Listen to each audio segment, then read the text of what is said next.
Hello friends, ला study के YouTube channel में आपका स्वागत है। दोस्तों, आज के इस वीडियो में हम भारतीय दंड संहिता का संपूर्ण अध्ययन करने वाले हैं। दोस्तों, वीडियो थोड़ा लंबा हो सकता है, आपको परेशान होने की जरूरत नहीं है। हम भारतीय दंड संहिता के मर्म को समझने का प्रयास करेंगे इस वीडियो में। तो दोस्तों, वीडियो में आगे बढ़ने से पहले अगर अभी तक आपने हमारे इस यूट्यूब चैनल को सब्सक्राइब नहीं किया है तो इसे सब्सक्राइब कर दें और अपने दोस्तों में शेयर कर दें। दोस्तों, भारतीय दंड संहिता, जिसे इंडियन पेनल कोड और उर्दू में जिसे ताज-ए हिंद भी कहा जाता है, इसकी नींव 1834 में प्रथम विधि आयोग के गठन के समय ही पड़ गई थी, जिसके चेयरपर्सन लॉर्ड मैकाले थे। 1860 में भारत में इसके कुछ भागों को लागू कर दिया गया तथा आईपीसी से इसका प्रशासन प्रारंभ हो गया। इसलिए भारतीय दंड संहिता को भारतीय दंड संहिता 1860 भी कहा जाता है। दोस्तों, भारत में पूरी तरीके से भारतीय दंड संहिता 1862 में लागू की गई थी। यहाँ पे आपको कंफ्यूज होने की जरूरत नहीं है। 1834 ईस्वी में प्रथम विधि आयोग का गठन हुआ था। 1860 में इसके कुछ भाग लागू हुए थे और इससे प्रशासन प्रारंभ हो गया था। 1862 ईस्वी में भारत में भारतीय दंड संहिता पूरी तरीके से लागू कर दी गई थी। दोस्तों, इसमें 511 अध्याय और 511 धाराएं और 23 अध्याय हैं, जिनका अध्ययन हम धीरे धीरे आगे करेंगे। दोस्तों, किसी भी देश में दंड संहिता का जो उद्देश्य होता है वो दंड विधियों का संकलन होता है, दंड विधियों को संकलित करना। भारतीय दंड संहिता का जो प्रमुख उद्देश्य था वो ये था कि कौन कौन से कार्य अपराध की श्रेणी में आते हैं यह बताना लोगों को, और उन अपराध के लिए क्या सजा होती है यह बताना। दोस्तों, प्राचीन काल में भी जो दंड वैदिक काल में दिए जाते थे वो वेद पुराणों के आधार पर दिए जाते थे। बाद में राजा अपने मंत्री अमात्य की सहायता से दंडों का निर्धारण करते थे। इसी परिप्रेक्ष्य में लोकतांत्रिक युग में एक दंड संहिता का निर्माण किया गया। सभी देश की अपनी अपने अपराधों की अलग अलग परिभाषाएं हैं, अलग अलग चीज़ें अपराध हैं। किसी देश में अपराध हैं, किसी देश में नहीं है। इसी तरह भारत में भी जो जो चीज़ें अपराध हैं उन्हें भारतीय दंड संहिता में सम्मिलित किया गया है, और उन अपराधों के लिए दंड का प्रावधान करना ये भी भारतीय दंड संहिता का मुख्य उद्देश्य था। दोस्तों, जब हम इससे आगे बढ़ते हैं, अध्याय 1 में आते हैं, तो अध्याय 1 इसके क्षेत्राधिकार से संबंधित है, जिसमें इसका नाम बताया गया है। इसका नाम भारतीय दंड संहिता है। भारतीय दंड संहिता 1860 भी आप इसे कह सकते हैं। इसके प्रवर्तन का विस्तार बताया गया है, कहाँ कहाँ पर यह प्रवर्तित होती है। आर्टिकल 370 जब से खत्म हो गया है, ये संपूर्ण भारत में इसका प्रवर्तन होता है, संपूर्ण भारत में ये लागू होती है। इससे पहले जम्मू कश्मीर में रणवीर दंड संहिता लागू होती थी। अनुच्छेद 370 खत्म हो गया, भारतीय दंड संहिता संपूर्ण भारत में लागू होती है। दोस्तों, इसी में बताया गया है किस व्यक्ति पर यह लागू होती है। अगर कोई व्यक्ति विदेश में है उस पर लागू होगी नहीं होगी, किस तरह से लागू होगी, इन चीज़ों के बारे में बताया गया है। अध्याय 1 की धारा 5 बहुत महत्वपूर्ण है। अध्याय 1 में सबसे महत्वपूर्ण है जहाँ तक, उसमें यह बात बताई गई है कुछ विधियों पर भारतीय दंड संहिता का प्रभाव न डाला जाना। दोस्तों, कुछ जो किसी विशेष विषय से संबंधित विशेष विधियाँ होती हैं उन पर, और कुछ स्थानीय विधियाँ होती हैं उन पर भारतीय दंड संहिता प्रभाव नहीं डालती है। अक्सर ये सुनने में आता है कि कुछ अपराध किसी व्यक्ति के लिए हैं, किसी व्यक्ति के लिए अपराध नहीं है। उसका रीजन यही भारतीय दंड संहिता की धारा 5 है। जैसे द्विविवाह को भारतीय दंड संहिता अपराध घोषित करती है, किंतु मुस्लिम विधि में द्विविवाह अपराध नहीं है।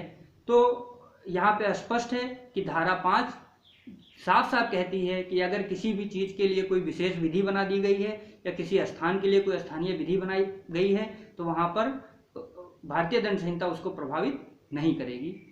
दोस्तों, अध्याय 2 में जब हम आते हैं, अध्याय 2 में साधारण स्पष्टीकरण दिया गया है।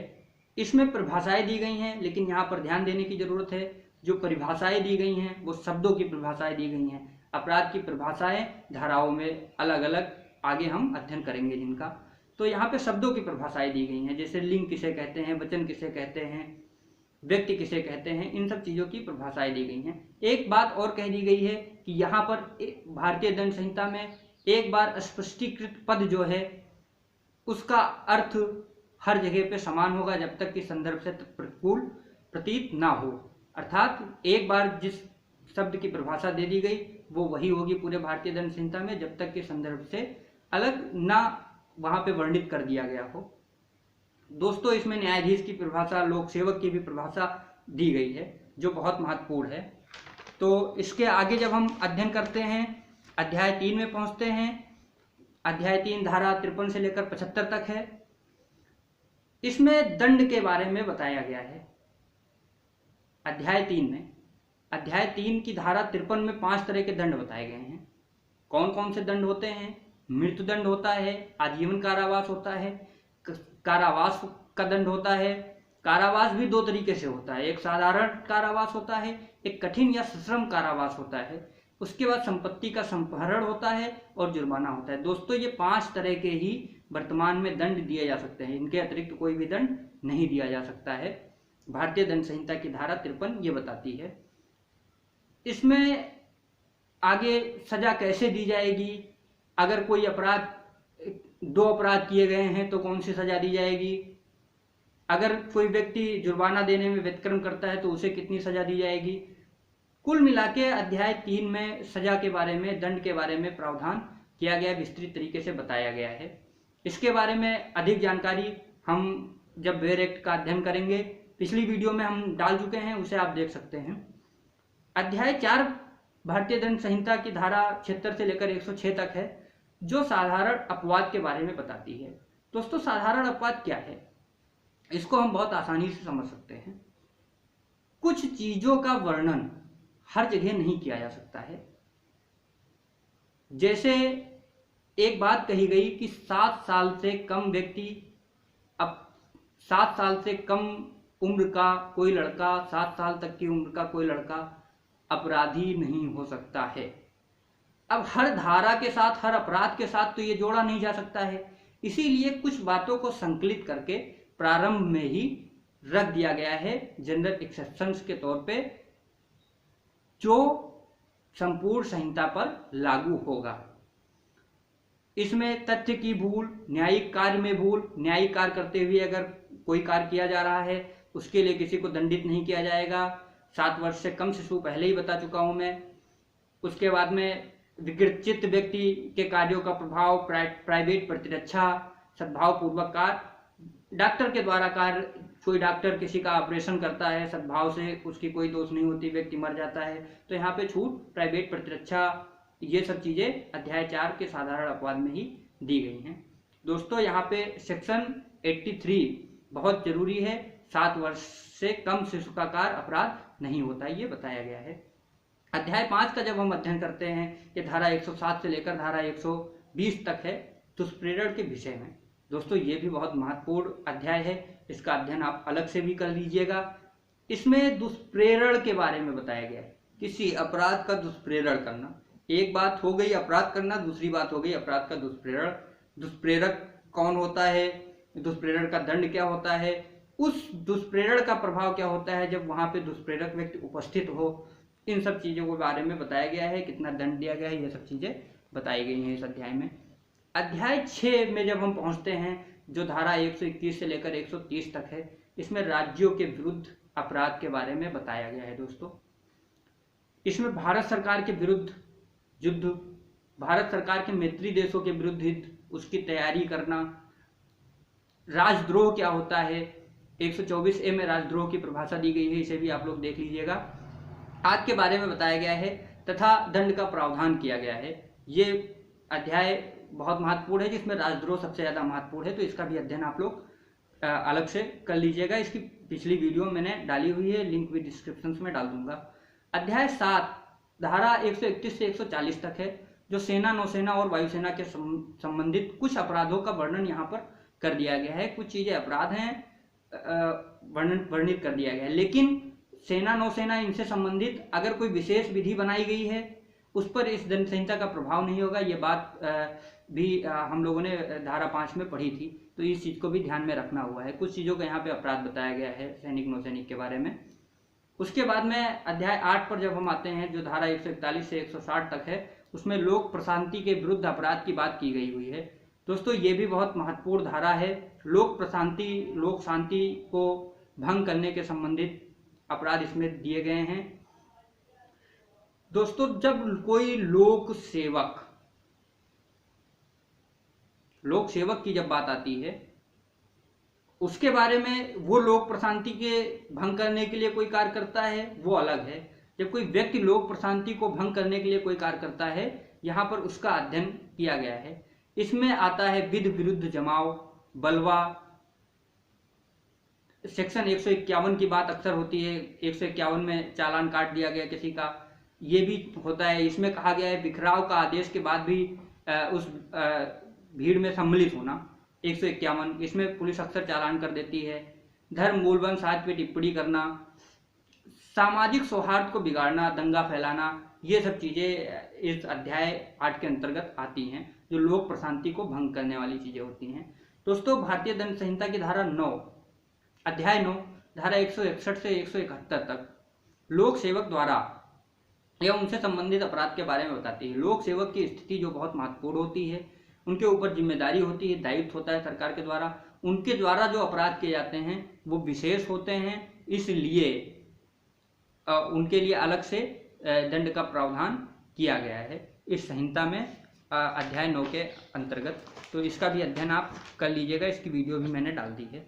अध्याय 9A बाद में जोड़ा गया, धारा 171A से 171I तक है। निर्वाचन संबंधी अधिकार। जब कोई चुनाव होता है उसमें जो अपराध होते हैं, चुनाव से संबंधित जितने भी अपराध होते हैं वो अध्याय 9A में डाल दिए गए हैं। जैसे चुनाव कराना, उसमें किसी को घूस पात देना चुनाव के लिए, चुनाव में बेईमानी कराना, किसी को जिताना, लेखा जोखा में कमी करना, किसी का प्रचार प्रसार करना, रिश्वतखोरी, ये सब चीजें अध्याय 9A में बताई गई हैं। इनके लिए दंड का प्रावधान भी इसी अध्याय में कर दिया गया है, विभिन्न विभिन्न धाराओं, धारा 171A से लेकर 171I तक के मध्य। अध्याय 10 धारा 172 से 190 तक है।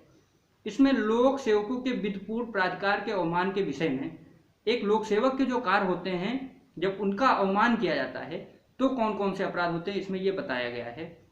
जैसे पुलिस अधिकारी को सपोर्ट करना, कह सकते हो इस धारा का मकसद यही है। क्योंकि अंग्रेजों के समय में भारतीय बहुत ही उनको अलग मानते थे अपने आप से, उनका बहिष्कार करते थे, उनको सहयोग नहीं करते थे, इसलिए इन सब धाराओं का प्रयोग किया गया था। आज भी बहुत महत्वपूर्ण है। जैसे सम्मन करना, सम्मन में व्यक्ति नहीं जाता है, वो भी एक अपराध होता है। लोक सेवक के आदेश को ना मानना, कोई दस्तावेज न देना, लोक सेवक के कहने पे हस्ताक्षर न करना उसके सामने, अगर वो प्राधिकृत है तो, प्राधिकृत व्यक्ति है और लोक सेवक है तो अगर वो कहता है आपसे तो आपको करना चाहिए, अगर आप नहीं करते तो यहाँ पे उसको अपराध घोषित किया गया है। लोक सेवक के कार्य में बाधा डालना, उसे धमकी देना, डराना धमकाना कि अगर तुम मुझे पकड़ कर लेकर जाओगे तो हम ये करेंगे, इन सब चीज़ों के बारे में अध्याय 10 में बताया गया है और इसमें दंड क्या है इसका भी प्रावधान उसमें किया गया है।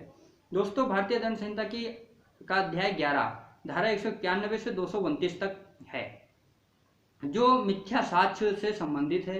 इसमें मिथ्या साक्ष्य देना, मिथ्या साक्ष्य गणना, मिथ्या प्रमाण पत्र बनाना, मिथ्या घोषणा करना, ऐसी घोषणा जिसका उपयोग साक्ष्य में होना हो।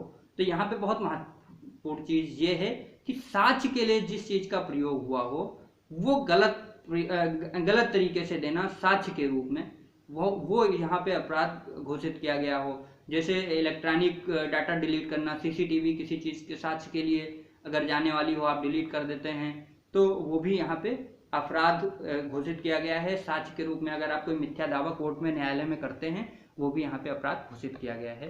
अध्याय 12 जो धारा 230 से 263A तक है, इसका अध्ययन भी हम करेंगे। भारतीय सिक्का और स्टाम्प के विषय में अपराध। दोस्तों, जो कोई सिक्के का कूटकरण करता है, नकली सिक्का चलाता है, अपने पास रखता है जानबूझकर, या सिक्का जहां बनता है वहां के मिश्रण में कोई मिलावट करता है, वहां की कोई मशीन अगर अधिकृत नहीं है उसके बाद भी चुरा लेता है या उसका उपयोग करता है, तो इन सब चीज़ों को यहाँ पे अपराध घोषित किया गया है। स्टाम्प के बारे में भी सेम चीज़ें हैं, नकली स्टाम्प बनाना, उसे बेचना, या यूज किए हुए स्टाम्प पे मुहर, उपयोग की जो मुहर होती है उसे मिटाकर दोबारा से यूज करना, ये सब चीज़ों को अध्याय 12 में अपराध घोषित किया गया है और इनके लिए दंड का प्रावधान किया गया है, जिसका विस्तृत अध्ययन पिछली वीडियो में सेक्शन वाइज जो बेयर एक्ट हम पढ़ते हैं तो हम कर चुके हैं। यहाँ पे इसे बहुत बढ़ाना नहीं चाहते हैं वीडियो, इसीलिए सिर्फ सरसरी तौर पर आपकी जानकारी के लिए हम चीज़ों को बता रहे हैं। अध्याय 13 धारा 264 से 267 तक है। इसमें बांटों और मापों से संबंधित अपराध हैं। इसमें खोटे बाट बनाना, रखना, उन्हें उनका उपयोग करना, इन सब चीज़ों को, उसे बेचना आदि चीज़ों को अपराध घोषित किया गया और दंड का प्रावधान किया गया है। दोस्तों यहाँ पे एक एक धारा बताने का कोई महत्व नहीं है। इस वीडियो का उद्देश्य हमारा इतना है कि आप आईपीसी को पूरी तरीके से समझ लें, एक बार समझ में आ जाए। ऐसा ना रहे कि हमें ये चीज़ पता नहीं है, ये चीज़ कहाँ से आ गई, ऐसी कोई सिचुएशन आपके सामने ना आए। दोस्तों भारतीय दंड संहिता की धारा 14 अध्याय 14 धारा 268 से 294A लोक स्वास्थ्य, क्षेम, सुविधा, शिष्टता और सदाचार पर प्रभाव डालने वाले अपराध के बारे में बताता है। इसमें लोक न्यूसेंस आता है, अपेक्षा पुरकार आते हैं, जानबूझकर रोग या महामारी फैलाना, ये सब चीज़ें आती हैं, इन्हें अपराध घोषित किया गया है। खाद्य पदार्थों में मिलावट, इन सब चीज़ों को, दूषित जल, मार्ग में लापरवाही से गाड़ी चलाना, ये सब चीज़ें आती हैं जो लोक स्वास्थ्य को, लोक क्षेम को, सुविधा को और शिष्टता को, सदाचार को क्षति पहुंचाने वाले अपराध की श्रेणी में आते हैं। यहाँ पे अश्लील पुस्तकों का प्रकाशन, विक्रय, प्रिंटिंग, इन सब चीज़ों के भी अपराध घोषित किया गया है, बाद में जोड़ी गई हैं धाराएं। तो दोस्तों आप समझ गए होंगे। इसमें आगे जब हम बढ़ते हैं अगले अध्याय की तरफ, अध्याय 15 का अध्ययन जब हम करते हैं, जो धारा 295 से 298 तक है, जो धर्म से संबंधित अपराध के बारे में है। धार्मिक स्थल पर अगर कोई अपराध किया जाता है, कोई धार्मिक जुलूस है, उसको क्षति पहुंचाने के उद्देश्य से धर्म पर कोई टिप्पणी की जाती है, इन सब चीज़ों को अपराध घोषित किया गया है। अध्याय 16 धारा 299 से 377 तक है मानव शरीर पर प्रभाव डालने वाले अपराध। दोस्तों ये बहुत महत्वपूर्ण है, इनकी एक एक धाराएं बहुत महत्वपूर्ण है, जिनका अध्ययन आपको हम वीडियो आगे हम डालेंगे सेक्शन वाइज, उसमें आप अध्ययन कर सकते हैं। इसमें आपराधिक मानववध और हत्या या जितने भी अपराध मानव शरीर को प्रभावित करते हैं, वो सारे अपराध इसमें दिए गए हैं। किसी को चोट पहुंचाना, किसी को मारना, किसी को जान से मार देना, कुछ भी ऐसी चीजें जो मानव शरीर पे प्रभाव पहुंचाती है, उसका अध्ययन यहाँ पे किया गया है। बल प्रयोग करना, हमला, इन सब चीज़ों के बारे में बताया गया है। दोस्तों अध्याय 17 धारा 378 से 462 तक है, जो संपत्ति के विरुद्ध अपराध या चोरी से संबंधित अपराध के बारे में बताता है। दोस्तों चोरी क्या होती है, लूट क्या होता है, इन सब चीज़ों के बारे में अध्याय 17 में बताया गया है। अब यहाँ पे जान लेना बहुत ज़रूरी है, जो चोरी होती है वो चल संपत्ति की होती है। एक क्वेश्चन बार बार पूछा जाता है, मैं आपको यहाँ पे बता देना चाहता हूँ कि एक पंखा जो दीवार से लगा हुआ है वो चल संपत्ति है, अचल संपत्ति है। एक पेड़ जो लगा हुआ है वो चल संपत्ति है, अचल संपत्ति है। यहाँ पे आप अगर इन दो उदाहरणों के माध्यम से मैं आपको समझा दूंगा, आप पूरी तरीके से समझ जाएंगे। चोरी चल संपत्ति की हो सकती है, तो क्या पेड़ की चोरी नहीं हो सकती है? बिल्कुल हो सकती है। पेड़ जब तक जमीन से लगा हुआ है तब तक उसकी चोरी नहीं हो सकती, किंतु जैसे ही वो काटा जाता है वो जमीन से अलग हो जाता है और उसकी उपयोगिता नष्ट हो जाती है, अर्थात वो दोबारा से बढ़ नहीं सकता, तो यहाँ पे वो अचल संपत्ति हो जाती है। इसी तरह पंखा जब तक दीवार में लगा हुआ है तब तक तो उसकी चोरी नहीं हो सकती, दीवार से खोलने के बाद में उसकी उपयोगिता उस रूप में नहीं रह जाती है जिस रूप में वो प्रयोग किया जाना चाहिए, तो फिर उसकी चोरी हो जाती है।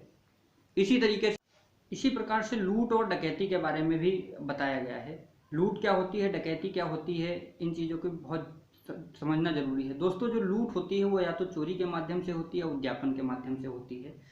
जब चोरी करते समय व्यक्ति को भय दिखाकर या बल प्रयोग का भय दिखाकर, डरा धमकाकर कोई व्यक्ति चोरी करता है, उदाहरण के तौर पर मैं आपको बता दूं, अगर कोई चोर आपके घर में घुसा है और आप जग गए और उसने आपको जान से मारने की धमकी दी और ऐसा करके वो सामान लेकर चला जाता है, तो ये लूट हो जाती है।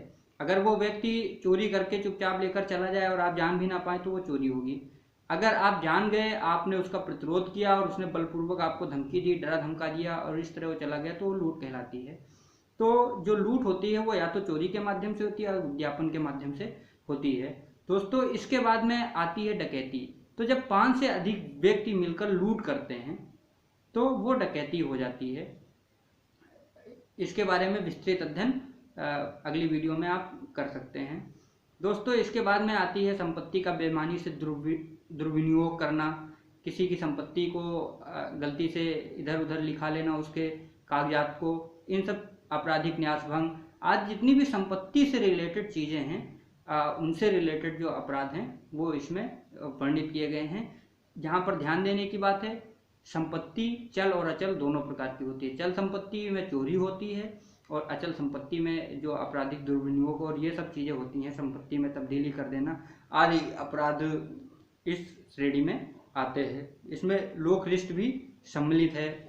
अपमानित करने के उद्देश्य से किसी की ज़मीन पे चले जाना, जिस पे आपको जाने का अधिकार नहीं, उसकी इच्छा के विरुद्ध, ये भी अपराध अध्याय 17 में ही इसकी विभिन्न धाराओं में घोषित किया गया है।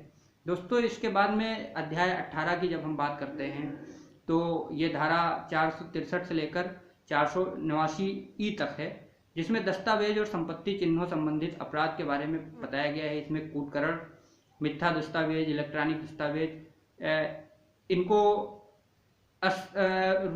कपट पूर्वक बदलने के आशय से, छल करने के आशय से मुद्रित करना, दस्तावेज बनाना, लेखा का मिथ्याकरण करना आदि, लेखा चिन्हों का मिथ्या प्रयोग करना, ये सब चीज़ें इस अध्याय में, अध्याय 18 में परिभाषित की गई हैं और इसके लिए दंड का प्रावधान भी किया गया है। दोस्तों अध्याय 19 धारा 490 से 492 तक है। सेवा संविदा के आपराधिक भंग के बारे में बात की गई है।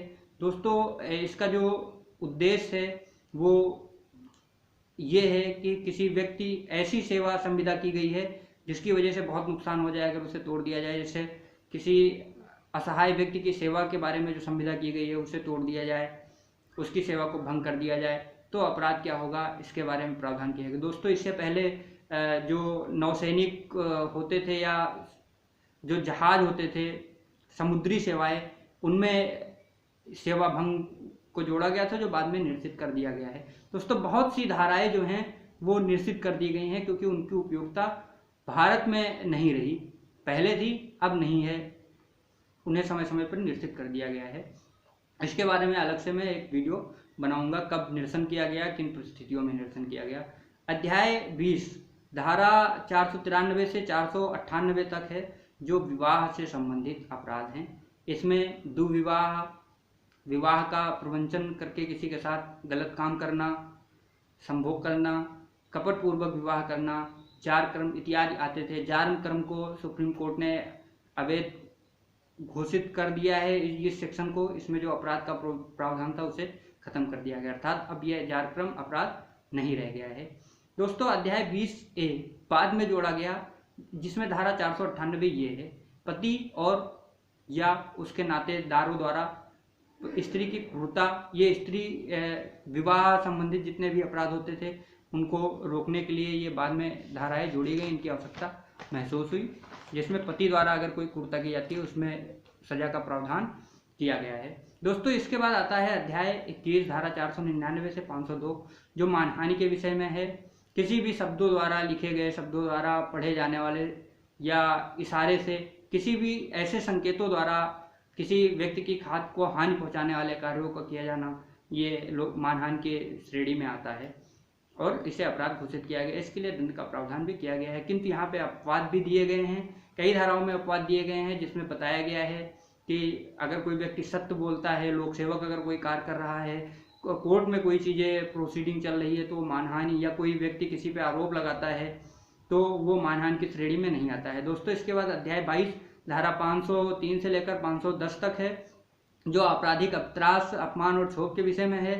शरीर की ख्याति या संपत्ति की क्षति को धमकी के द्वारा त्रास पहुंचाना इस आशय से जिससे कोई कार्य किया जा सके, किसी को धमकी देना, किसी कार्य को कराने के लिए, अपने फायदे के लिए कोई कार्य कराने के लिए किसी को धमकी देना, ये लोक शांति भंग करने के आशय से भाषण देना, ये सब चीज़ें इसमें आती हैं। दोस्तों अध्याय 23 धारा 511 अपराधों को करने के प्रयत्न के विषय में है। इसमें बताया गया है कि अगर उपबंधित नहीं है तो अपराध जो होता है उससे आधे का दंड इसमें दिया जाता है। तो दोस्तों कैसा लगा हमारा ये वीडियो, हमें जरूर कमेंट के माध्यम से बताइएगा। विस्तृत अध्ययन हम आने वाले वीडियो में एक एक सेक्शन वाइज करेंगे। ये एक फौरी तौर पर हमने पूरी आईपीसी का अध्ययन किया है, तो कमेंट के माध्यम से जरूर बताइएगा दोस्तों।